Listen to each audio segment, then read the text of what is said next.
Баршаңызға сәлем достар. Бүгін біз тауық еті қосылған киш бәлішін әзірлейміз. Бұл бәліш өте дәмді және өте тойымды. Бәліш құрамы видеоның астында жазылды. Бұл бәліш өте жылдам әзірленеді. Видеоны соңына дейін қараңыздар. Ең алдымен қайнаған суға бір ас қасық тұз саламыз. Оны араластырып, ішіне брокколиді салып 5 минут қайнатамыз. Үлкен ыдысқа айранды құямыз. Қаймақты саламыз. Тұзды, соданы, жұмыртқаны саламыз. Бөлме температурасында жібіп тұрған сары майды саламыз. Барлығын жақсылап араластырамыз.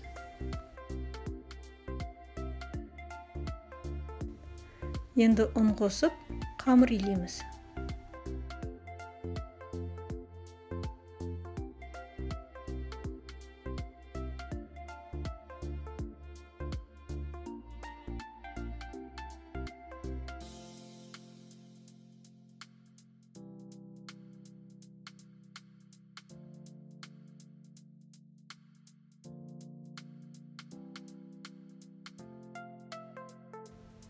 Қамырымыз жұмсақ болып шығады. Қамырымызды целлофанға салып 15 минутқа тынықтырамыз. Бәліш салмасының қосындысын әзірлейміз. Қаймақты, жұмыртқаны және бір ас қасық ұнды жақсылап миксерлейміз.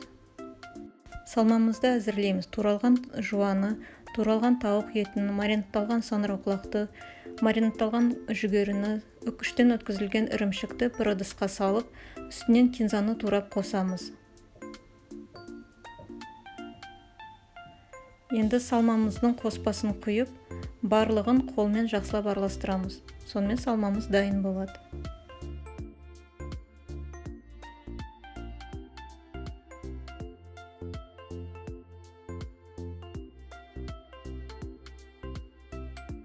Қамырымызды 4 бұрышты формада жаямыз.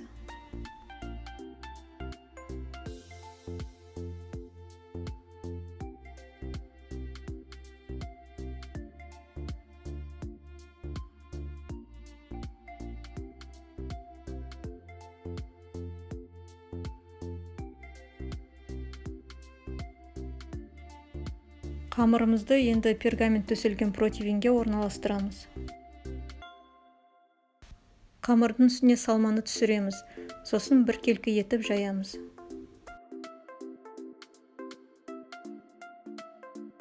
Брокколиді қойып шығамыз.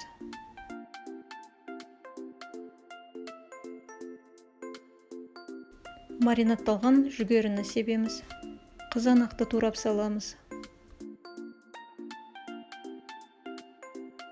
Үкіштен өткізілген қалған ірімшікті сеуіп шығамыз. Қамырымыздың шет-шетін осылай әдемілеп бүктейміз. Бәлішімізді духовкада 170-180 градуста 45-50 минут пісіреміз. Мінеки достар, бізде өте дәмді тауық еті қосылған киш бәліші шықты. Бұл бәліш өте тойымды, сондықтан оны түскі асқа немесе кешкі асқа әзірлесе болады. Бәлішті қазір кесіп, ішін көрсетемін. Видеоның соңына дейін қарағандарыңызға көп рахмет. Сіздермен бірге болған Эрика. Күндеріңіз сәтті өтсін.